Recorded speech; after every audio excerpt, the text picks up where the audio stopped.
മാവേലിക്കരയിൽ യുവനേതാവ് CA അരുൺകുമാറിനെ സ്ഥാനാർത്ഥിയാക്കുന്നതിനെ ചൊല്ലി CPL വിവാദം.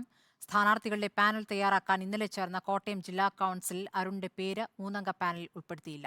ഉച്ചയ്ക്ക് ശേഷം ചേരുന്ന കൊല്ലം ജില്ലാ കൌൺസിലും അരുണിനെ സ്ഥാനാർത്ഥിയാക്കുന്നതിനെതിരെ വിമർശനം ഉയർന്നേക്കും. പാർട്ടി കമ്മിറ്റികൾ ചർച്ച ചെയ്യുന്നതിന് മുൻപേ സ്ഥാനാർത്ഥിയാകുമെന്ന പ്രചാരണം നടന്നതാണ് CA അരുൺകുമാറിനെ സ്ഥാനാർത്ഥിയാക്കുന്നതിനെതിരെ CPIയിൽ നീക്കം നടക്കാൻ കാരണം. അരുൺകുമാറിനെ മാവേലിക്കരയിൽ സ്ഥാനാർത്ഥിയാക്കാൻ ആസൂത്രിത നീക്കം നടന്നുവെന്നാണ് ഒരു വിഭാഗത്തിന്റെ സംശയം. അരുൺകുമാർ അഡീഷണൽ പ്രൈവറ്റ് സെക്രട്ടറിയായി പ്രവർത്തിക്കുന്ന കൃഷിമന്ത്രിയുടെ ഓഫീസ് കേന്ദ്രീകരിച്ചാണ് ആസൂത്രണം നടന്നതെന്നും ആക്ഷേപമുണ്ട്. ഇതേ തുടർന്നാണ് സ്പോൺസേഡ് സ്ഥാനാർത്ഥി വിമർശനത്തോടെ അരുണിന്റെ പേര് മൂന്നംഗ പാനലിൽ കോട്ടയം ജില്ലാ കൗൺസിൽ ഒഴിവാക്കിയത്.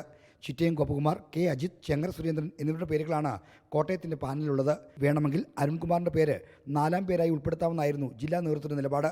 ഇന്ന് ഉച്ചയ്ക്ക് ശേഷം നടക്കുന്ന കൊല്ലം ജില്ലാ കൗൺസിലും അരുൺകുമാറിനെ സ്ഥാനാർത്ഥിയാക്കുന്നതിനെതിരെ വിമർശനം ഉയർന്നേക്കാം. ജില്ലാ പഞ്ചായത്ത് അംഗം പ്രജി ശശിധരൻ, K ദേവകി എന്നിവരുടെ പേരുകളാകും കൊല്ലത്ത് നിന്ന് പാനൽ ഉൾപ്പെടാൻ സാധ്യത. എന്നാൽ അരുൺകുമാറിന്റെ പേര് പാനൽ ഉൾപ്പെടുത്താൻ സംസ്ഥാന നേതൃത്വം ഇടപെടൽ നടത്തുന്നുണ്ട്. ആലപ്പുഴ ജില്ലാ കൗൺസിലിന്റെ പാനൽ കൂടി വിലയിരുത്തിയാകും മാവേലിക്കരയിലെ സ്ഥാനാർത്ഥിയുടെ കാര്യത്തിൽ സംസ്ഥാന നേതൃത്വം അന്തിമ തീരുമാനമെടുക്കുക. റിപ്പോർട്ടർ, തിരുവനന്തപുരം.